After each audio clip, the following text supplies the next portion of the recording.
One day when I was about 12 or 13, I made plans with a friend to meet at the neighborhood park. And so cell phones weren't a thing.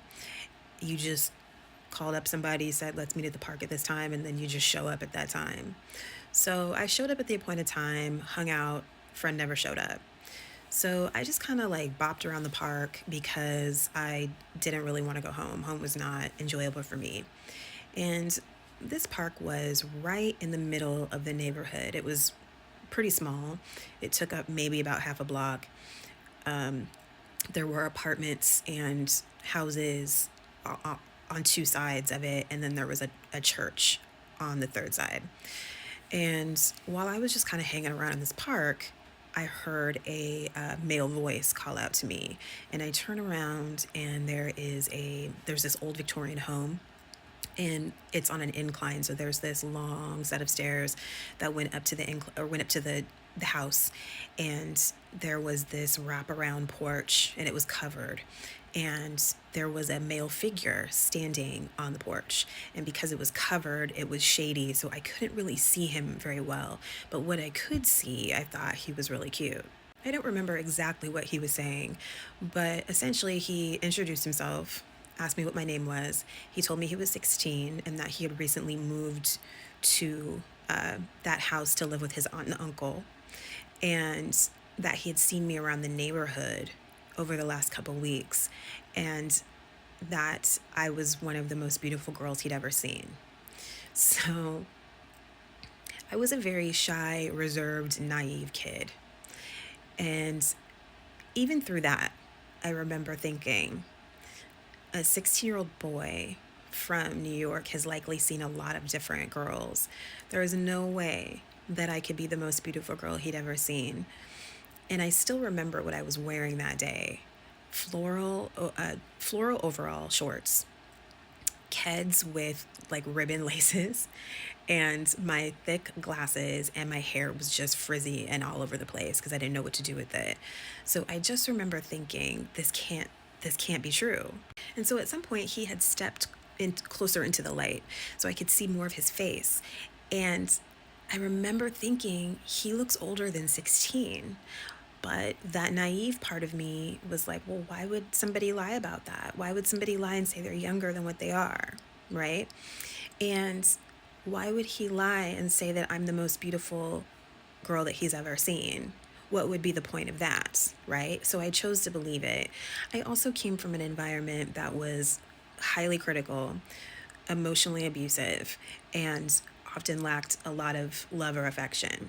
So I was a sponge. I was a dry sponge waiting to soak up any type of positive attention. So, over the course of about an hour, I moved from the center of the park to the boundary of the park to the sidewalk on my side of the street. Eventually, across the street, I was sitting on the sidewalk in front of his house, in front of those long set of stairs. And over that whole hour, he kept inviting me to come and sit on the porch with him. And he kept telling me his aunt was home, and she would make us some snacks, and there was Kool-Aid or lemonade or whatever it was, and he had cousins that would come over, and we could all play games, and it'd be really fun. And so eventually he won me over. And so I decided I would go up and hang out on the porch. And I got up, put my foot on the bottom stair to head up to his porch, and at that exact moment, I heard the very distinctive sound of my dad's Chrysler LeBaron convertible. So I never knew my dad to be someone that checked up on me when I was outside, hanging out in the neighborhood, at the park, etc. My parents were of the generation that if you weren't in school, you got up, you got out of their house, and you stayed out until the streetlights came on, right? And so it was jarring to see my dad's car like that. And he pulled up in front of the house, rolled down the window, looked at me and said, "Get in the car." And in the 4 or 5 seconds that it took for me to walk from where I was to my dad's car, I heard the front door of that house slam shut. And I got in the passenger seat, turned around, and looked up at the porch, and that guy was long gone. And we drove back to the house in silence, and it was probably like a 2-minute car ride. Again, we were in the neighborhood, and we were only a few blocks away. And my dad didn't say anything to me until we pulled up to the car, to the house. He parked the car, and he asked me in this tone of voice that I'd never heard him use before, "What were you doing?" And it was like my brain had somehow switched back on. Like I had been in a haze or a fog that last hour. Like I had just come back online, and I just looked at him and I said, "I don't know." And I just started crying because I did not know. All I knew was I now had a sense that something was wrong. And I was so scared I was going to be in trouble. And my dad was not someone that I ever knew to be someone that operated from intuition or gut instinct or spirit or anything like that. But he turned around and looked at me and said, "Something told me to go see what you were up to." So I also lived in fear the rest of that day and the next couple of days that he was going to tell my mom. And I knew what my mom's reaction would be, that I was being fast, that I was chasing after some boy, that I was doing whatever, right?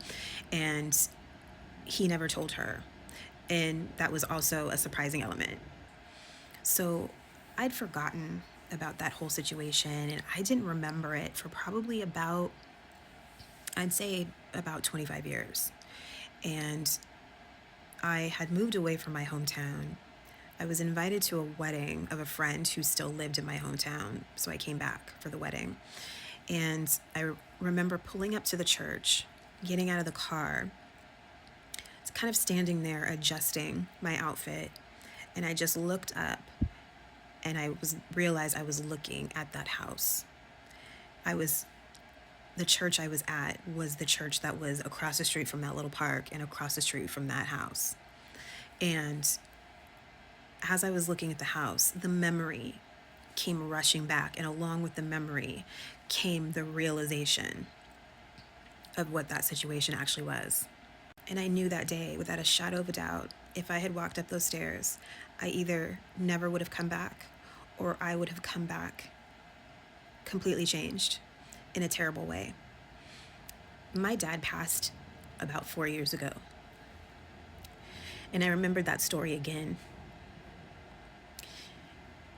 And all I know is that my dad saved me that day. I caught my husband making out with the babysitter. I've been having suspicions now for about 4 months, ever since I hired our babysitter to watch our 3-year-old child. And mind you, our babysitter is 17 years old. I'm a nurse working full-time, and my husband works 3 nights a week, and he comes home during the day to sleep.